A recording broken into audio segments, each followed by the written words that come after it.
Hi. Thank you so much for letting us be here and speak. And I do have, can I have all the graduates and helpers and volunteers that's been up here? Thank you. And Jessica, do you want to come up?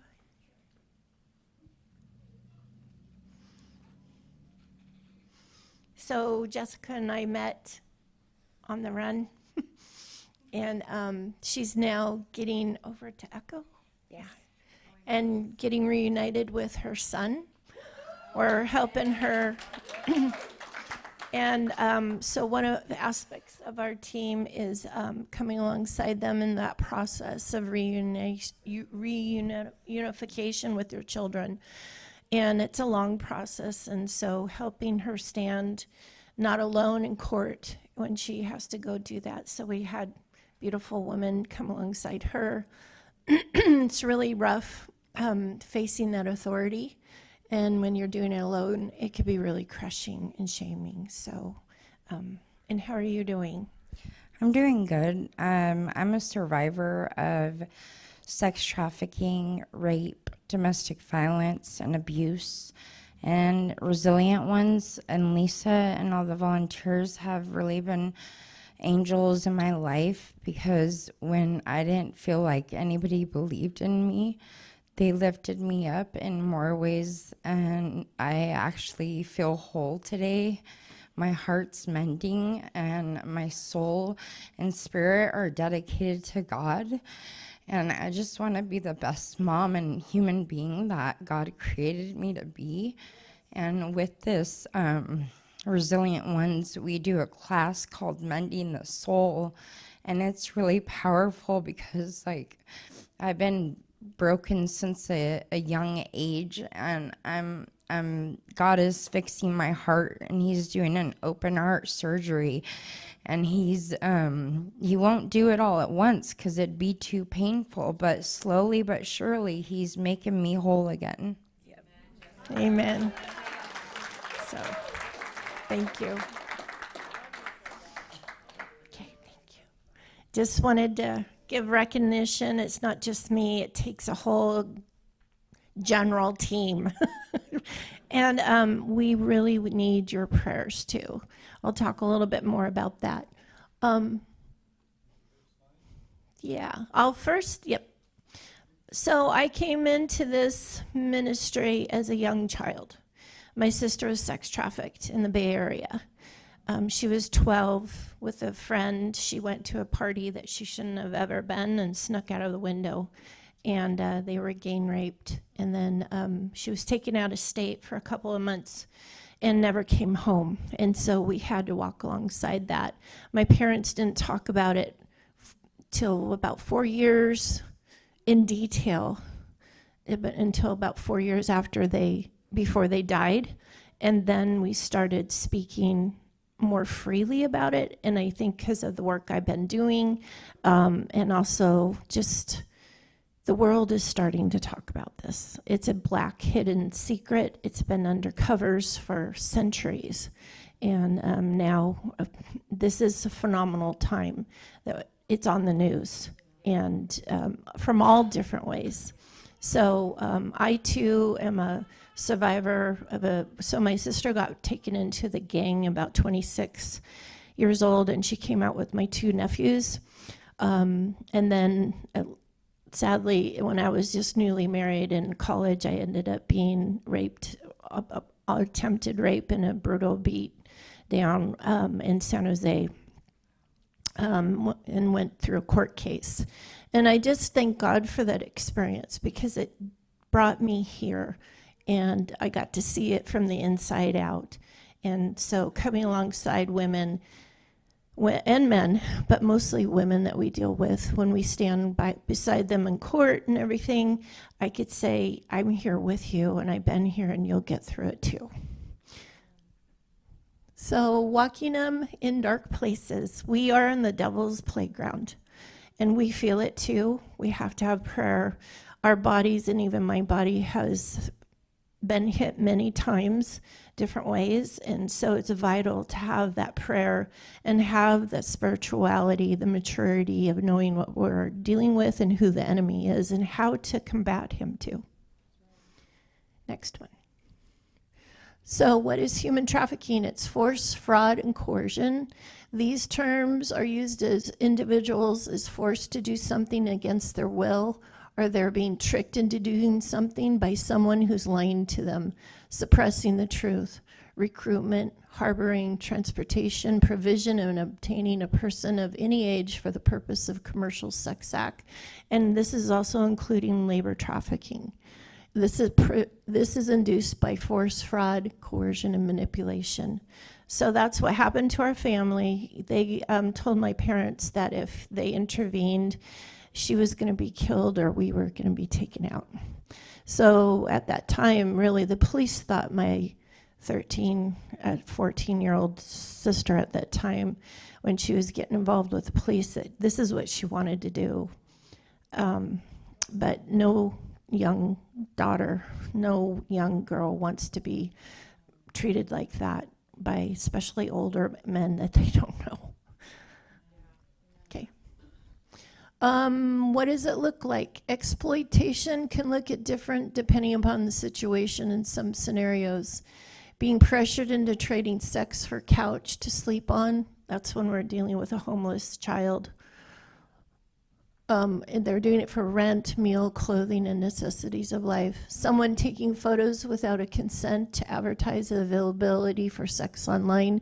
There's also sextortion happening. We hear about that in high school, where they will actually hold hostage the person until they pay a lot of money. And it is coming from not necessarily in-state, but from across the nation or across the world. And it's all done by the cell phone. An intimate partner pressuring someone to have sex with their friends in exchange for money. Someone forcing another one to have sex in exchange for profit. Threatening someone they love with physical harm. Being under the age of 18, involved in any sex act or production of any sexualized images for profit. So we walk alongside also women that are luckily right now, Backpage or CityX were deep, dark websites that they had their photographs published. And luckily we have our government now. They have taken that down. Of course, the enemy puts another one up, but they collected all that information in CityX. They tried to transfer it over to CityX. That was taken down too. And they did liquidate and arrest those producers of that, a few of them. Yep. And so now we have a collection of money. So there is a restitution these women can apply for. But you have to realize when they start walking back into that experience, it's pretty daunting. They're reopening some history that sometimes they've even compartmentalized and never wanted to see again. And so we're there to help them walk through that and connect to the resources and the lawyers that are helping. We also connect them to resources, and Tree of Life has been phenomenal. Thank you so much for these women, a friendly place in a very hard time. And you've walked along and give us so much support, so thank you. Right now, you could see the statistics has changed dramatically. We saw with the open border a horrific rise in sex trafficking. It rose over to 600%. We have over, 300,000 and possibly up to 500,000 children missing. They're gone. They're disappeared. We do know how, as I walked alongside survivors that were running, seeing children in tunnels and cages. It's pretty devastating to see what has been happening in the deep underground world. And so we know what we hear on the news with especially the Epstein files coming out. That's what has been echoed with the people that we've walked with. So don't fool yourself. The devil is real. We have the Church of Satan, Freemasons, and high echelon of Mormons all participating in this. Mitt Romney was in those files. Okay? So we have to be wise and know what we're dealing with. So 1 in 150 around the world are trafficked. 1 out of 6, that was the old statistics. Now we're up to 8,500, children reporting missing in 2021. We haven't had a lot of good statistics coming up. It's been skewed. Even rape and sexual assault in California, it's being hidden. But we know the statistics that have been used for a long time is 1 out of every 4 children or 18-year-old has been sexually assaulted by the age of 18. But from our experience, I would say 1 out of every 2, because they do not report it. The average woman that comes to start talking about their experience has been like 53. So our goal is to try to get the environment, the support for the shame that comes with the humiliation, give them enough support so we can start talking about it earlier. And I praise God because this is the first time in 7 years I've seen a shift in even our groups coming together. We have younger women coming in. We've had a 22-year-old come into our group and start healing. And that's phenomenal. The closer we get them to start talking about from when it happened, the closer we are to stopping the predators and finding those pedophiles. Okay. So the average age is 12 to 17. The average victim of sex trafficking has a life expectancy of 7 years. So the ones that we see and we get to engage in real life, we know there were miracles of God. So every one of them is precious. Next. Yeah, so we deal with the buyer, the victim, and the trafficker. The trafficker, it comes in many forms and places. We've seen teenage boys and their gangs decide to sell their girlfriends because they see the profitability and the moral decline. So we've come alongside mothers in high school, teenagers, as their children, their daughters are being sexually assaulted and trying to find out, our government schools get an F.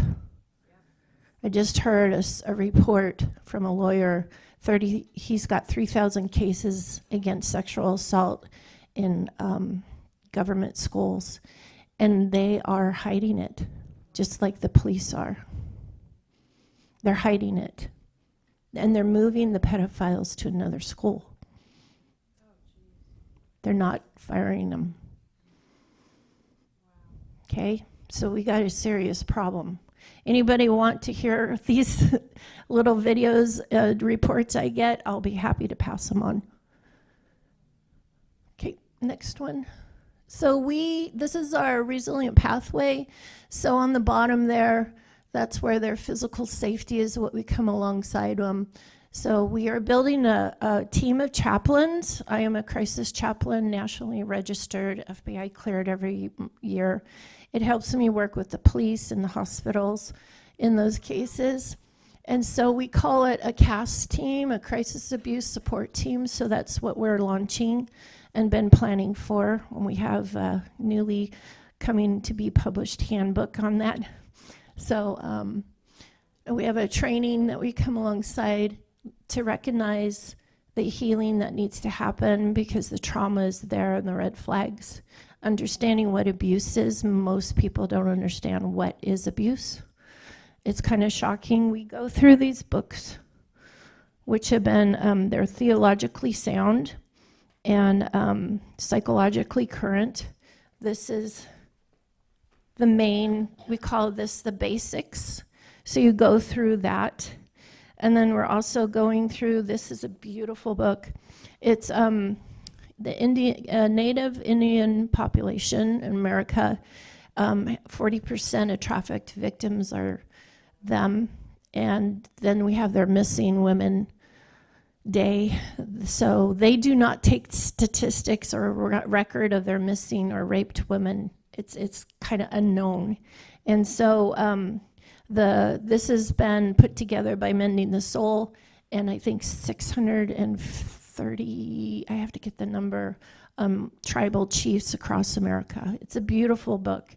And so that one is more of a heart come alongside. This is basics, where you get to get down to the nitty-gritty of what the devil does in our lives. And then we bring them through integration and reconnection and restoration and walk them through that. And our goal is to get them over to the other side of that triangle, and they're restored, and they're actually growing and empowering, and then supporting those that are coming behind them. It's a beautiful cycle. We work with Making Institute too, which is a neuroscience, helping us understand what trauma is and how our body responds to it. And they've been a great asset for us to be really valuable. The biggest thing is for our volunteers that want to work with survivors is they have done their own healing, and they're in the process of continually healing from glory to glory, as Jesus says. And that's where we pour out from the inside, is what we can give to others. With the comfort that we have been given, we can comfort others. That's how Jesus has us do it. And so it's like the Seder cup that overflows. You don't take from your cup and pour it into somebody else's. You take it from the overflow.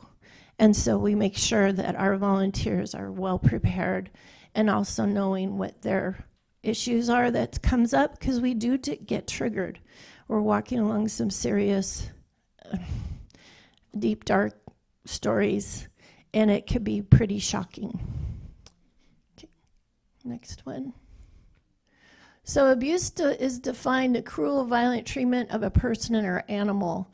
It's learned and known by the many descriptions that we have.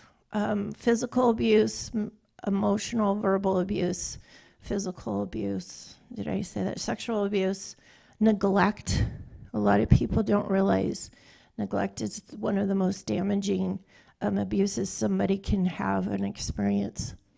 And the trauma is the emotional, physical response to that deep, distressing or disturbing experience, to pain, fear, or physical harm. So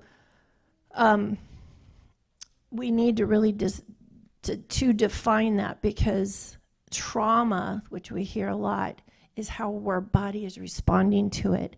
It's a natural response. People are used to call it a disorder. It is not a disorder. It's a natural response for a person trying to digest and swallow, which is really undigestible. It's way too much. It's way too crushing. And so we help them recognize it's a normal response, and what they really need is a pure support, help from the outside. When you're 1, it's easy taken down, but when you're 2, you're able to get up, but when you're 3, you're a strong cord. Next one. So we're dealing with a law. We're trying to change our community. We're bringing hope. And the only hope that really is here is, of course, Jesus Christ. And the world sometimes doesn't see that. Most people don't even know what hope is. It's just a word. I deal with many different cultures. And little do people know, we don't come and say we're bringing you Jesus Christ. We don't even say we're praying for you, because a lot of their predators, their pimps, have used spiritual abuse to keep them down. They used it to shame them and to cause even further harm. So we let God do that, but we are the walking Jesus in their life. And so we bring that healing to them. But really, the only religion that brings hope is Christ. And then we grow that self. And this brings us to what we really need prayer for right now. And I'll let you guys pass this out too. I'll grab one. So we are doing a Justice Summit in April. It's in SLO at the Vets Hall. And we're bringing awareness, prevention, expanding our survivor aftercare, which is so sorely needed in this county and across the nation. And the mental health, we're working with law enforcement, and we are bringing law enforcement training. So we're working with law enforcement experts coming in, and we're trying to make a coalition, a collaboration of agencies working together, because when we work together, we can be strong. So please, if you want to come and be involved or just come and hear, you will hear survivor stories. You will also hear what the law enforcement's doing. Dan Dow will be speaking. We'll have the Sheriff's Department representative, the Highway Patrol. So please come, but especially we need prayer. Warfare is like huge on our ground. So I went to Sacramento this week. This is Bella, and this is a little advertisement you could come and see for her story. She's an amazing, amazing woman. She's about 33 right now. I just wanted to share her story so you could see what we're dealing with. A big part of her story is the labor trafficking, but the violent sexual abuse, coercion to try to get her. So her fellow that she was involved with her was about 25 years her senior. She met him as a next-door neighbor. Mom and Dad got a divorce. Dad was pretty crushed, and Dad just kind of let this guy move in and take her over to his house, groomed her and her sister, and had him move in. And then he has about 6 women living in and around the neighborhood because he has them all work for him. He takes all the money. He tats them. He abuses them. He tortures them violently. He wants the boys that are born to him, and he forces abortion to the girls. So she survived for about 20 years in this, so 15 to about, 30, 35? Oh, she's 37 then. No, she's older than that. I'm terrible with math. I have to write this down. We've been working with her since she came to us at our Christmas program. Our Christmas Hope is we give funds to single moms with kids that are survivors in Christmas time so they could go out shopping.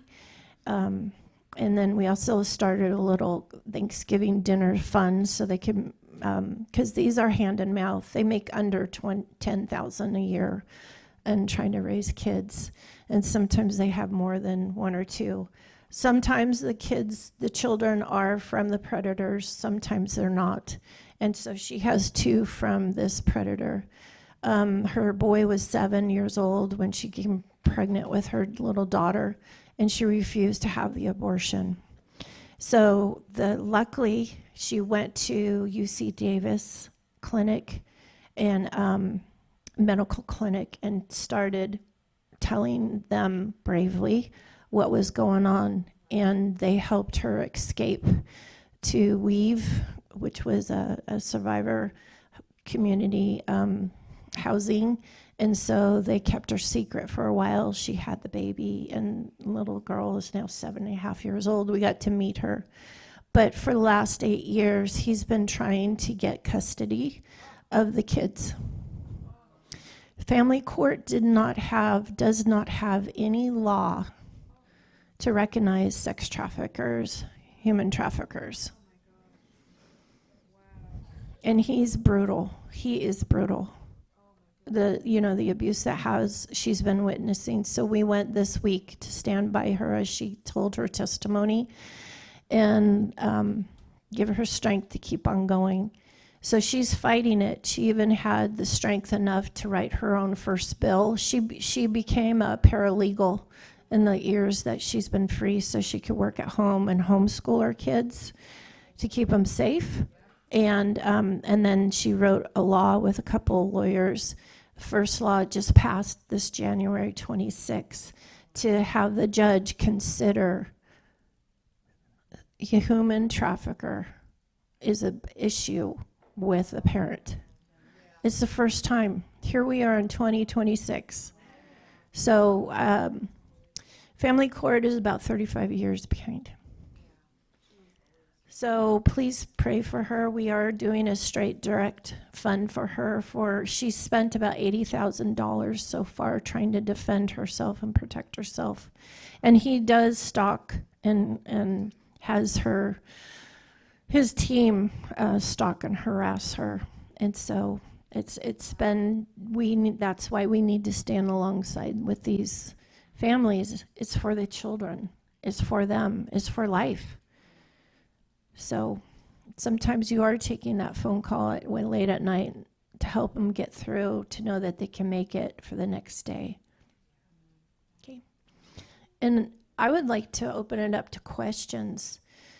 We have rescued 58 people running.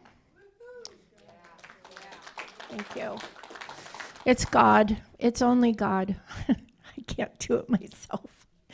And we call it a safe harbor program. So looking for safe places to house them, to give them medical treatment, rest, try to connect and figure out their next step to safety.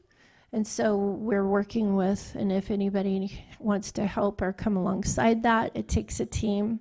We work with Dignity Health and, of course, law enforcement. The last 2 or 3 cases have been directly with the law enforcement coming on scene with them. Before that, most of them didn't want to even have anything to do with law enforcement. Sadly, there are bad law enforcement out there that have used and abused. So we just respect and hear what they need and how they need to get. So we luckily get to see some sad stories. We've lost a few to murder, to fentanyl, but also we got to see them making their way back to their children. Most of them have children. Yes, so what we deal with, some people in my industry just focus on human trafficking because my experience came from the family. Our trauma, we had one trafficked victim, my sister, but our whole family has been gravely affected by it for all of our lives. And so we deal with a trauma and abuse and exploitation. So we do have a men's group that has been going on, and that deals with anybody that wants to come to us with early childhood trauma and want to get some healing, we welcome them. We work with first responders and veterans wanting to heal with PTS. So anything with complex PTS, and I don't include the disorder. We have found out that disorder, it's because you haven't had enough support and help to help you digest the undigestible. Yeah, and we go deeper than Mending the Soul. So Mending the Soul has been doing this since 2005. They've been going to Congo, actually, and that's been their first field to bring healing to trauma. It's a beautiful program. And but this is a healing tool and a training tool. So it's beautiful to see even those that have come for the healing and they are like, okay, I'm stepping up for the next level. So that's been great. But we also imply the psychology, the psych education, and the knowledge of trauma and how to deal with it in the body. And you're hearing more about it in the public, but I've been teaching it for the last 12 years of how to deal with trauma, how to even recognize it, How do I, with my own trauma, go back into the court and face the court environment when that was so devastating to me? I had to get my own healing. And then as we go as a team, stand in trial or deal with a predator, we help each other stand firm against the enemy. It's a powerful knowledge that Christ has given us, but it's been missed and not taught. And so it's us learning how to become courageous even in the face of fear. Steve Tracy is a theologian. He's just retired from Phoenix, Arizona Seminary and has ordained a lot of our pastors here. And he saw the lack of the church not understanding abuse, actually perpetuating abuse, and supporting and encouraging even growing narcissists.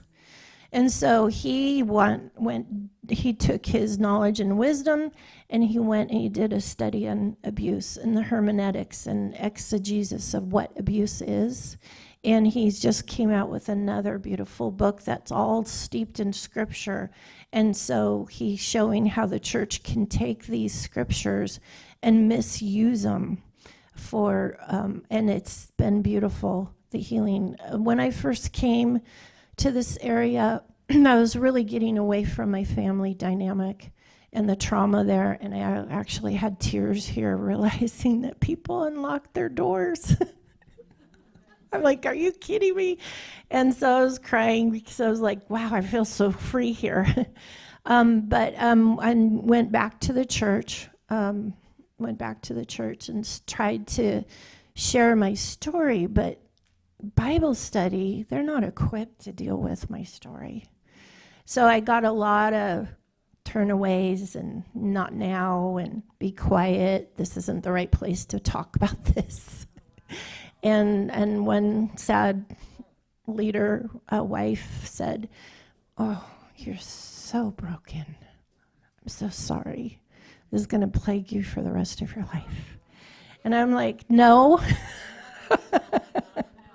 God is victorious, and he is the victor, but he is also walk the victim road.